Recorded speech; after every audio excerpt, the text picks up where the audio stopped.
Hello दोस्तों, स्वागत है हम सभी का एक बार फिर से DLS न्यूज चैनल पर। तो आज तारीख हो गई 25 नवंबर 2021, दिन गुरुवार, और बात करते हैं आज के मुख्य समाचार और टुडे ब्रेकिंग न्यूज के अपडेट वीडियो में नजर डालते हैं देश भर की तमाम बड़ी खबरों पर। आज के अपडेट में चर्चा करेंगे दोस्तों, दिसंबर के महीने में कोरोना वायरस की तीसरी लहर आने को लेकर देश के स्वास्थ्य मंत्री हेल्थ मिनिस्टर की तरफ से सभी देशवासियों के लिए एक भयंकर चेतावनी जारी की गई है। पूरा बड़ा अपडेट जानेंगे। वहीं भारतीय रिजर्व बैंक ने एक और कोऑपरेटिव बैंक पर पाबंदी लगा दी है और इसके बाद अब बैंक खाताधारक अपने खाते से 10,000 रुपए से ज्यादा नहीं निकाल पाएंगे। किस बैंक पर RBI ने ये बैन लगाया है ये भी जानेंगे। वहीं सोना चांदी खरीदने को लेकर भी सरकार एक नया नियम सख्त लागू करने जा रही है, देखेंगे। कुछ और बड़ी हेडलाइंस न्यूज देखिए आप फटाफट से। देश के प्रधानमंत्री नरेंद्र मोदी ने बुधवार को 39वीं प्रगति बैठक की और इस अहम मीटिंग में 7 राज्यों की करीब 20,000 करोड़ की 8 परियोजनाओं की समीक्षा हुई है। और इस बैठक में एक और निर्णय लिया गया कि PM आवास के तहत 3,61,000 घरों के निर्माण को मंजूरी मिली है। ये और नए घर स्वीकृत किए जाएंगे इस योजना के तहत। तो अगर आपने भी अभी तक भी प्रधानमंत्री आवास योजना का फायदा नहीं उठाया है तो इस चरण में उठा सकते हैं। इसके लिए आप ऑनलाइन पोर्टल से अप्लाई कर सकते हैं। वहीं देखिए बड़ी खबर, पार्ले जी बिस्किट महंगा हो चुका है। और सिर्फ बिस्किट ही नहीं बल्कि दोस्तों और भी इसके सारे प्रोडक्ट्स को कंपनी ने महंगा कर दिया है। और कितनी रेटें बढ़ने जा रही हैं तो आपको बता दूं, पार्ले बिस्किट के दाम तकरीबन 10% तक बढ़ने जा रहे हैं। अब कंपनी मतलब जो 5 रुपए का पैकेट आता है उस पर 6-7 रुपए तो शायद नहीं करेगी, क्योंकि खुले वगैरह का चक्कर रहता है। तो इसकी वजह से कंपनी क्वांटिटी कम कर सकती है छोटे पैकेट्स पर और बाकी बड़े पैकेट्स की रेट्स बढ़ा देगी। तो छोटे पैकेट के अंदर आपको बिस्किट की संख्या जो है कम देखने को मिलेगी अब। और खबर ये भी आ रही है दोस्तों कि रस और स्नैक्स वगैरह भी महंगे होने जा रहे हैं पार्ले कंपनी के। वहीं देखिए बड़ी खबर, देश भर में 26 नवंबर से 6 दिसंबर तक संविधान गौरव अभियान चलाएगी बीजेपी और इसकी शुरुआत JP नड्डा मणिपुर राज्य से ही करने जा रहे हैं। साथ ही देखिए नितिन गडकरी आज जम्मू कश्मीर में 25 नेशनल हाईवे प्रोजेक्ट की आधारशिला भी रखने जा रहे हैं। और इन प्रोजेक्ट का मकसद ये है कि कश्मीर घाटी में हर मौसम में कनेक्टिविटी बनी रह सके। कहने का मतलब कश्मीर में जब सर्दियों वगैरह का मौसम होता है तो धुंध छा जाती है, बारिश में बर्फबारी वगैरह में कई सारे रास्ते ब्लॉक हो जाते हैं, राइट। तो ऐसे में ये नेशनल हाईवे प्रोजेक्ट जो है इसके कंप्लीट होने के बाद हर तरह के मौसम में जम्मू से कनेक्टिविटी बनी रहेगी। वहीं देखिए बड़ी खबर, राम मंदिर के फर्श में लगाए जाएंगे दक्षिण भारत के ग्रेनाइट पत्थर। बड़ी मात्रा में इनकी आपूर्ति भी शुरू हो चुकी है। तो ये तो रही कुछ हेडलाइंस न्यूज। देश भर की आज की 50 बड़ी इंपोर्टेंट खबरें जानेंगे। सरकार के कुछ बड़े अनाउंसमेंट वगैरह और नए नियम भी हैं। तो दोस्तों वीडियो को ध्यान से पूरा देखते रहिएगा। बिना टाइम वेस्ट किए सीधे बढ़ते हैं अगले अपडेट की तरफ। तो देखिए आप, गरीबों को मुफ्त राशन मिलता रहेगा। कैबिनेट ने गरीब कल्याण अन्न योजना को 4 महीने तक बढ़ा दिया। वहीं तीनों कृषि कानूनों को रद्द करने की भी मंजूरी कैबिनेट से मिल चुकी है। और सबसे अच्छा फैसला तो सरकार ने ये लिया कि जो कोरोना काल के दौरान सरकार द्वारा चलाई गई योजना है गरीब कल्याण अन्न योजना,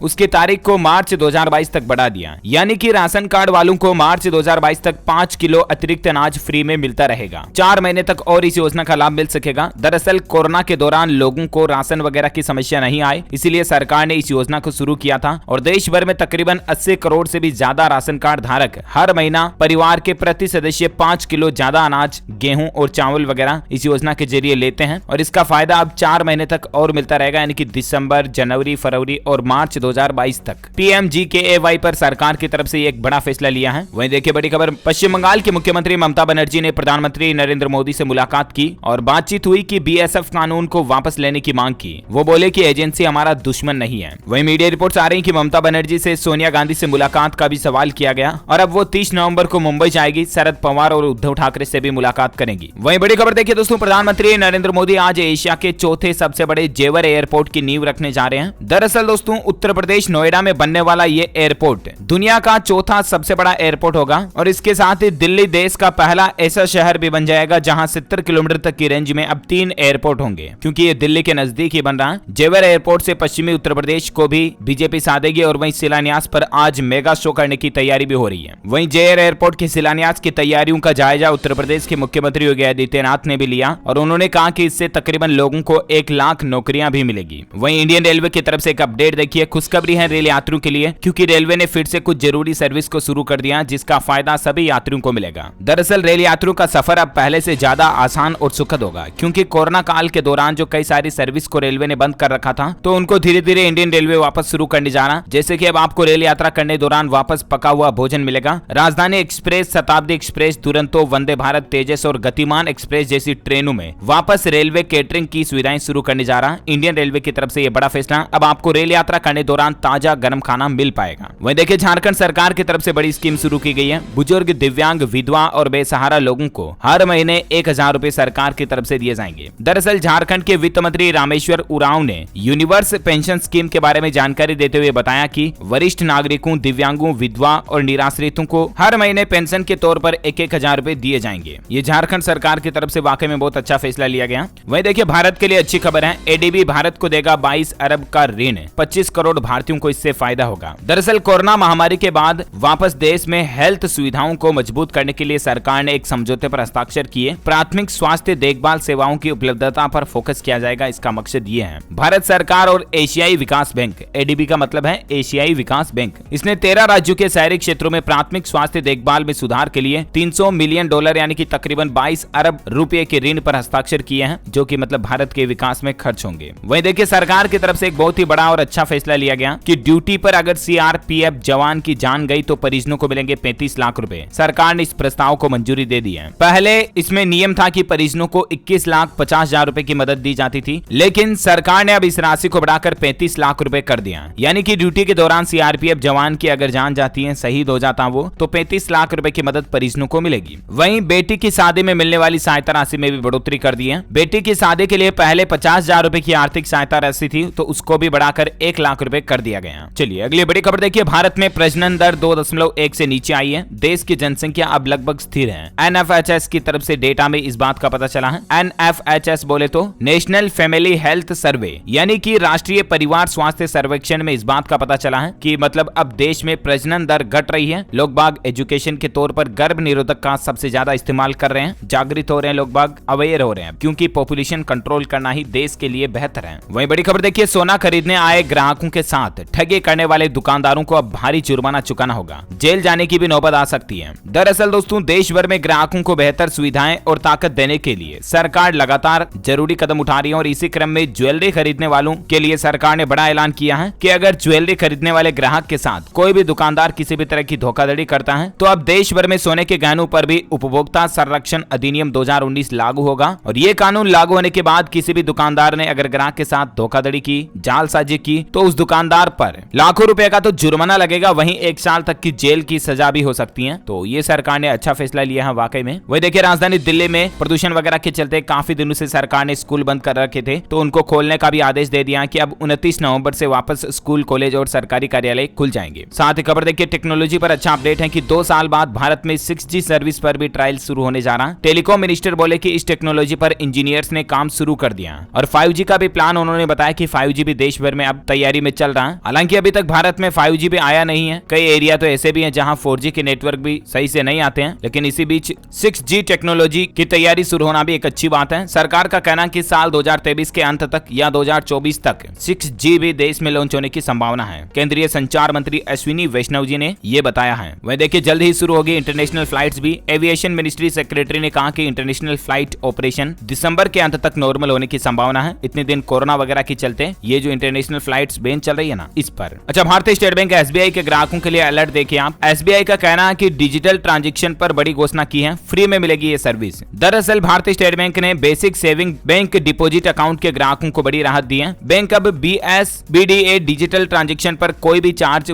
नहीं वसूलेगा। इस फैसले में यूपीआई ट्रांजैक्शन, डेबिट कार्ड वगैरह का उपयोग करने वाले ट्रांजैक्शन भी शामिल हैं। तो एसबीआई की तरफ से ये एक अच्छा फैसला लिया गया है। वहीं बैंक ग्राहकों के लिए और एक अच्छी खबर देखिए आप, ट्राई की तरफ से भी एक बड़ा फैसला लिया गया और इससे भी बैंक ग्राहकों को बड़ा फायदा होगा, चाहे आपका किसी भी बैंक में खाता है, private, government, SBI, PNB, Canara bank, HDFC, ICICI वगैरह वगैरह, सभी ग्राहकों को इसका फायदा मिलेगा। और वो ये कि अब आपको यूएसएसडी सर्विस के लिए किसी भी तरह का चार्ज नहीं देना पड़ेगा। जी हाँ, आपको बता दूं, ट्राई यानी कि telecom regulatory authority of India जो है ना, उसने कल ही एक बड़ा फैसला लिया। मोबाइल बैंकिंग और पेमेंट सर्विस के लिए जो यूएसएसडी यानी कि डायल नंबर वगैरह की जो सर्विस होती है ना, उसका भी कई सारे बैंक चार्ज लेते हैं हमसे, मैसेज वगैरह के भी, तो वो लगने वाले चार्ज को सभी को हटा दिया। फिलहाल यूएसएसडी सेशन के लिए 50 पैसा कीमत तय कर रखी थी ट्राई ने, लेकिन इसको अब बिल्कुल फ्री कर दिया, ठीक है ना। और साथ ही अगली बड़ी खबर देखिए, आरबीआई ने मलकापुर अर्बन कोऑपरेटिव बैंक पर पाबंदी लगा दी है और इस बैंक के खाताधारक अब अपने खाते से 10,000 रुपए तक ही निकाल पाएंगे। दरअसल इस बैंक में कुछ गड़बड़ घोटाले पाए गए और आरबीआई के रूल्स का उल्लंघन करने के चलते अब महाराष्ट्र में मलकापुर अर्बन कोऑपरेटिव बैंक के ग्राहकों पर कई तरह की पाबंदियां आरबीआई ने लागू कर दी हैं। एक तो ये बैंक नए लोन वगैरह रिन्यू नहीं कर पाएगा, कोई इन्वेस्टमेंट निवेश वगैरह भी नहीं कर पाएगा और इस बैंक के खाताधारक 10,000 रुपए से ज्यादा भी अपने खाते से नहीं निकाल पाएंगे और ये प्रतिबंध अगले 6 महीने तक लागू रहेंगे। बैक टू बैक आपको पता होगा महाराष्ट्र में कई सारे कोऑपरेटिव बैंक पर आरबीआई ने पाबंदी लगाई है। अब लोगों का भरोसा भी उठता जा रहा है कोऑपरेटिव बैंकों से। अच्छा, अगली बड़ी खबर देखिए, अमेरिका में एक स्मार्टफोन सर्वे में इस बात का बड़ा खुलासा हुआ कि 90% लोग टॉयलेट में भी मोबाइल फोन का इस्तेमाल करते हैं और वहां पर वो सोशल अपडेट्स वगैरह देखते हैं, इंस्टाग्राम, रेडिट, ट्विटर, फेसबुक वगैरह पर समय बिताते हैं। वैसे दोस्तों भारत में भी अगर ये सर्वे करे तो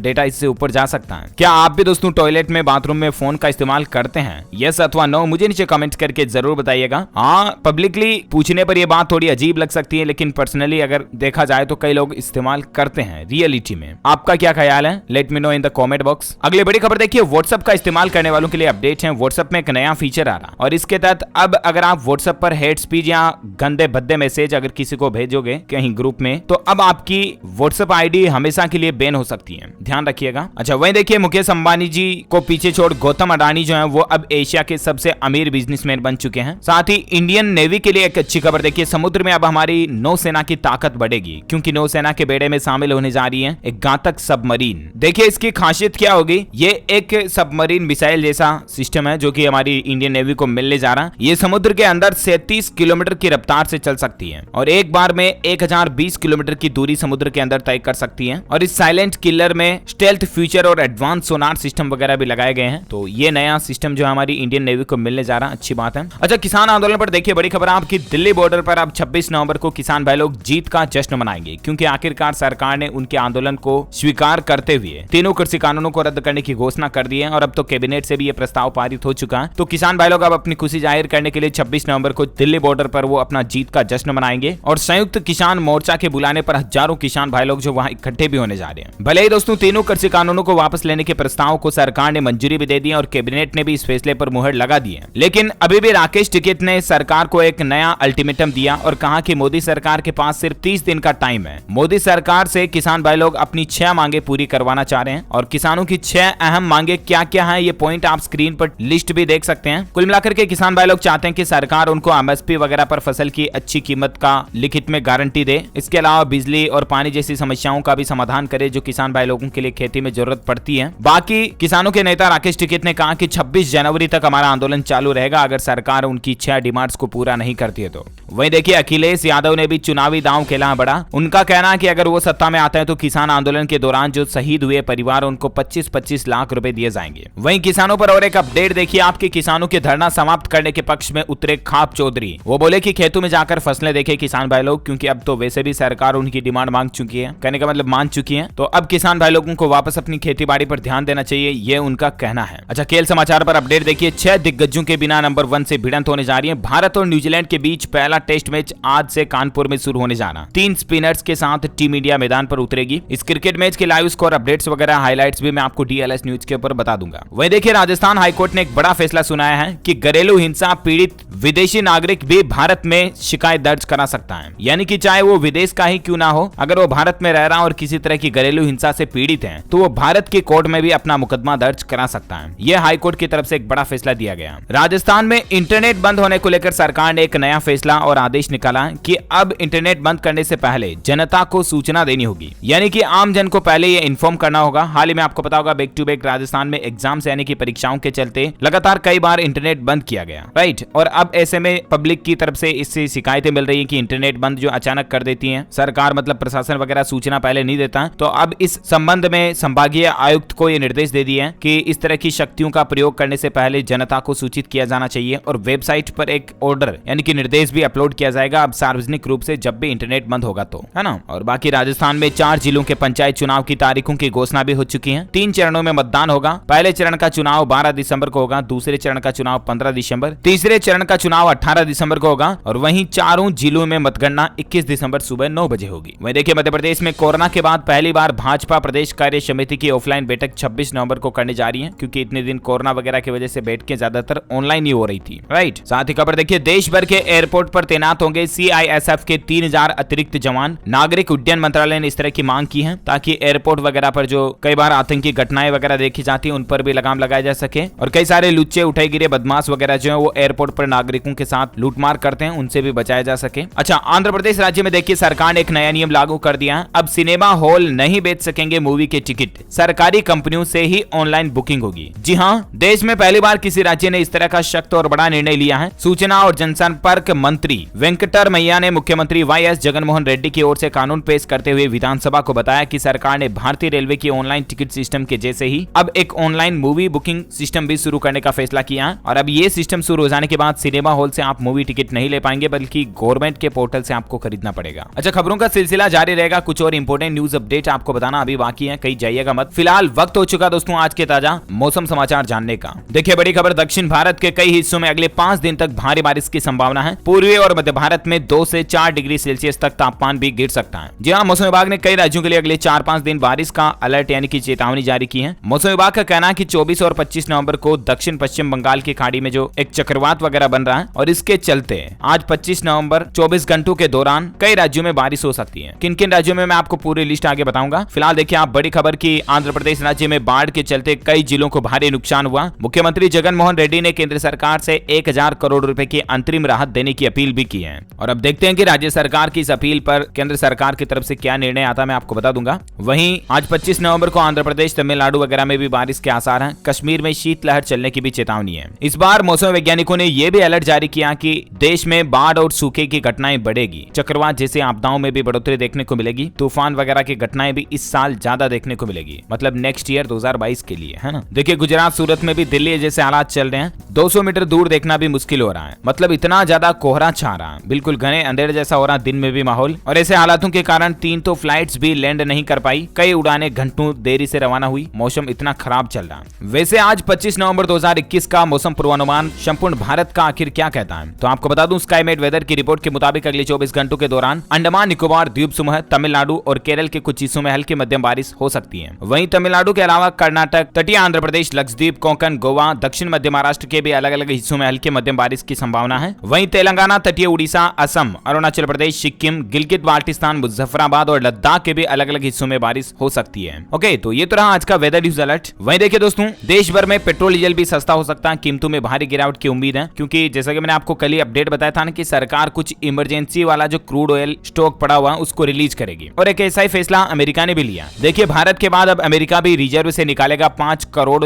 बैरल तेल, और इससे ओपेक देशों की मनमानी पर लगाम लग सकेगा, क्योंकि ओपेक देशों से जो कच्चा तेल आता है ना, ये बहुत ज्यादा महंगे देते हैं दुनिया के दूसरे देशों को। तो ये स्टॉक आउट होने से थोड़ा इनकी डिमांड कम होगी, तो इनकी भी रेटें कम होगी, ये कहने का मतलब है ना। वहीं सराफा बाजार में सोने चांदी के रेट देखिए आप, सोना भी सस्ता हुआ और चांदी भी सस्ती हुई है। सोने के रेट में 119 रुपए की गिरावट के साथ ही 46,613 रुपए प्रति 10 ग्राम अभी सोने का रेट चलना। और वहीं चांदी की बात करें तो चांदी में 517 रुपए की गिरावट के साथ ही चांदी का रेट 61,671 रुपए प्रति किलोग्राम चल रहा है। ओके, ये तो रहा gold and silver price today news. और अब अपन फटाफट से कोरोना से संबंधित कुछ बड़ी खबरों पर नजर डाल लेते हैं ना। देखिए बड़ी खबर आपकी, दिसंबर में कोरोना की तीसरी लहर आएगी। महाराष्ट्र के हेल्थ मिनिस्टर बोले कि सेकेंड वेव जैसी स्थितियां तो नहीं होगी, हालांकि ऑक्सीजन और आईसीयू की जरूरत नहीं पड़ेगी, क्योंकि तीसरी लहर इतनी ज्यादा खतरनाक नहीं होगी। लेकिन फिर भी ये एक चेतावनी जो है देशवासियों के लिए अलर्ट है वाकई में, क्योंकि इस चेतावनी के बाद डॉक्टर्स वगैरह भी चिंता जता रहे हैं, दिसंबर में कोरोना की तीसरी लहर आ सकती है। महाराष्ट्र के स्वास्थ्य मंत्री राजेश टोपे ने भी कोरोना को लेकर चेतावनी जारी की है और दिसंबर में थर्ड वेव की आशंका जताई है। वहीं बड़ी खबर देखिए, स्कूल खुलते ही फूटा कोरोना बम, 3 राज्यों में 100 से ज्यादा बच्चे कोविड पॉजिटिव पाए गए। अभी आपको पता होगा कि नवंबर के महीने में अधिकतर राज्यों ने स्कूलों को वापस खोलने का फैसला ले लिया, राइट। और अब ये स्कूल खुलने के बाद उड़ीसा, राजस्थान जैसे कई राज्यों में कोरोना से पॉजिटिव आ रहे हैं बच्चे बच्ची, क्योंकि छोटे बच्चे बच्ची तो ध्यान रखते नहीं है, वो एक दूसरे से घुल मिलकर ही रहते हैं, तो इसीलिए ये घटनाएं देखने को मिल रही है। वही देखिए केंद्र सरकार ने 13 राज्यों और केंद्र शासित प्रदेशों को एक लिखित में चिट्ठी लिखी और टेस्टिंग घटने और संक्रमण दर बढ़ने पर चिंता जताई और वैक्सीनेशन बढ़ाने की भी गुजारिश की है। वहीं एक खबर आ रही है कि भारत में दिसंबर तक स्पुतनिक लाइट वैक्सीन भी लॉन्च हो सकती है। डेल्टा वेरिएंट के खिलाफ 70% तक ये प्रभावी है। लेट्स सी दिसंबर तक आती है या नहीं, जो भी अपडेट आएंगे मैं आपको बताता रहूंगा। फिलहाल अपन देश से जुड़ी कुछ और हेडलाइंस न्यूज जाने, लेकिन उससे पहले कुछ एजुकेशनल खबरों पर नजर डाल लेते हैं। शिक्षा से संबंधित खबरें देखिए आप, केंद्रीय शिक्षा बोर्ड की पहल है, सीबीएसई ने लॉन्च किया adolescent peer educator leadership programme. 2600 से ज्यादा स्कूलों को ऑनलाइन ओरिएंटेशन प्रोग्राम के लिए चुना गया है। ये सीबीएसई की तरफ से एक नई पहल है, इससे बच्चों को नई टेक्नोलॉजी सीखने मिलेगी और स्कूलों को ऑनलाइन सिस्टम पर कनेक्ट किया जा रहा है ना। डिटेल्स आप देख सकते हैं ज्यादा। वहीं आरएएस मेन एग्जाम की डेट अनाउंस हो चुकी है, 25 व 26 अक्टूबर को संभाग मुख्यालय पर एग्जाम होगा। जल्दी इसका टाइम टेबल भी जारी हो जाएगा, तो मैं आपको बता दूंगा। यूपीएससी के सीएससी मेंस एग्जाम पर भी अपडेट देखिए आप, इसका भी टाइम टेबल जारी हो चुका है। लेटेस्ट अपडेट आप ऑफिशियल वेबसाइट upsc.gov.in पर चेक कर लीजिएगा। ओके, तो एजुकेशनल अपडेट्स के बाद अपन फटाफट से देश से जुड़ी कुछ और हेडलाइंस न्यूज न्यूज देख लेते हैं। देखिए एक बड़ी खबर आ रही है, आपके आधार कार्ड के वेरिफिकेशन को लेकर उदय की बड़ी तैयारी है कि अब आपको फिंगरप्रिंट स्कैन करने की भी जरूरत नहीं पड़ेगी। सिम खरीदने से पेंशन पाने में आपका स्मार्टफोन ही काम आ जाएगा। और मतलब कई जगहों पर जो आधार में वेरीफाई करने के लिए फिंगरप्रिंट देने की जरूरत पड़ती है ना, तो उसको भी सरकार खत्म करने की प्लानिंग कर रही है ताकि किसी का बायोमेट्रिक डेटा वगैरह लीक ना हो सके। वहीं देखिए पटियाला में पंजाब के मुख्यमंत्री चन्नी जी ने बड़ा ऐलान किया कि सरकार भरेगी पीयू का 150 करोड़ का कर्जा, महीने की ग्रांट भी दुगुनी की जाएगी। यूनिवर्सिटी का 150 करोड़ रुपए का कर्जा पंजाब सरकार भरने की घोषणा कर चुकी है। साथ ही खबर देखिए, सरकार ने ओ स्मार्ट योजना को अगले 5 सालों तक जारी रहने की मंजूरी दे दी है।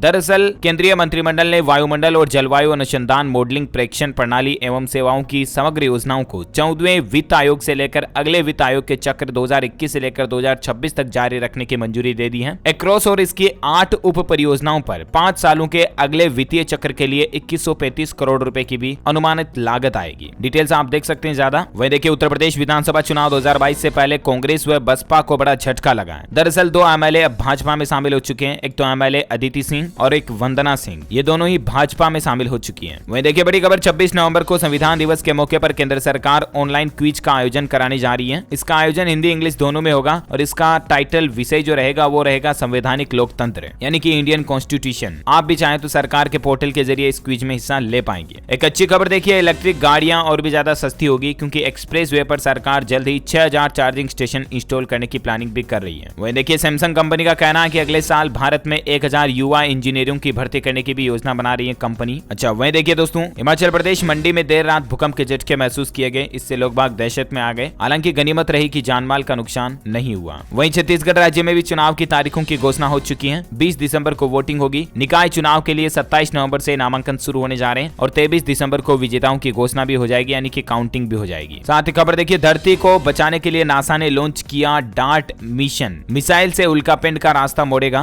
दरअसल नासा एक महाप्रयोग करने जा रहा है क्योंकि अगले साल धरती से एक विशालकाय उल्कापिंड के टकराने की संभावना है और इसीलिए इसको पहले से ही एक्सप्लोज करने की तैयारी में है नासा। अच्छा वहीं अगर आपके पास भी क्रिप्टो करेंसी है तो घबराने की जरूरत नहीं है क्योंकि सरकार समय देगी। दरअसल कल ही ऐसी खबर आई थी दोस्तों की सरकार देश भर में जल्द ही क्रिप्टो करेंसी को बंद भी करने जा रही है। और ऐसे में अगर आपने भी बिटकॉइन, डॉगकॉइन वगैरह कोई भी क्रिप्टो करेंसी खरीद रखी है, पैसों का इन्वेस्टमेंट वगैरह कर रखा है, तो टेंशन ना ले आप, क्योंकि सरकार अगर इनको बंद भी करेगी तो भी ग्राहकों को पूरा समय देगी ताकि आप अपनी क्रिप्टो को वापस बेच पाएं और अपना रिटर्न कमा पाएं। हालांकि दोस्तों केंद्र सरकार के इस फैसले के बाद दुनिया भर में बिटकॉइन की कीमतों में बड़ी गिरावट देखने को मिली। दुनिया का क्रिप्टो मार्केट बड़ी तरह से गिर गया। बिटकॉइन में 8.74% की बड़ी गिरावट आई कल सरकार की घोषणा के बाद, है ना। वही देखिए महाराष्ट्र सरकार का बड़ा फैसला है, 41% सैलरी बढ़ाने की घोषणा कर दी है। एसटी कर्मचारियों की हड़ताल खत्म करने पर सुबह 11 बजे फैसला होगा। बाकी फिलहाल देख सकते हैं आप इसके बारे में डिटेल्स। वहीं ओप्पो कंपनी भी भारत में इलेक्ट्रिक व्हीकल लाने की प्लानिंग कर रही है। साल 2024 तक भारत में ओप्पो की इलेक्ट्रिक कार आ सकती है। अच्छा मोदी सरकार जनवरी से केंद्रीय कर्मचारियों को भी तोहफा दे सकती है और अपना वेतनमान बढ़ा सकती है। 7th पे कमीशन के तहत सरकार इस तरह की प्लानिंग भी कर रही है। अच्छा वहीं एक इंटरनेशनल न्यूज देखिए आप, मैग्डेलेना एंडरसन होगी स्वीडन की पहली महिला प्रधानमंत्री। संसद ने इसको मंजूरी दे दी है। महज 1 वोट के अंतर से इन्होंने जीत हासिल की है, लेकिन ये स्वीडन देश की पहली महिला पीएम होगी हिस्ट्री में। वहीं देखिए पाकिस्तान में प्रधानमंत्री बनने पर इमरान खान ने कहा था कि विदेशी कर्ज से आजादी दिलाएंगे, लेकिन अभी पाकिस्तान के हालात ये चल रहे हैं कि देश चलाने के लिए भी सरकार के पास पैसे नहीं है। मतलब उल्टा कर्ज चुकाना तो दूर के बाद देश को कंगाल करके रख दिया। ये है पाकिस्तान के प्रधानमंत्री इमरान खान। वही देखिए अभी इन 2 सरकारी बैंकों को भी प्राइवेट करने की तैयारी कर रही है सरकार। खबर आ रही है दोस्तों की सरकार जो है एक तो सेंट्रल बैंक ऑफ इंडिया और एक इंडियन ओवरसीज बैंक, इन दोनों का निजीकरण कर सकती है। देखते हैं आगे और इस पर क्या अपडेट आते हैं, मैं आपको बताता रहूंगा। और फिलहाल दोस्तों ये आज की बड़ी खबरों का अपडेट वीडियो में फिनिश होता है। और हाँ मैं आपको बता दूं, आप हमारी DLS न्यूज टीम की तरफ से जीत सकते हैं एक शानदार 22 इंच का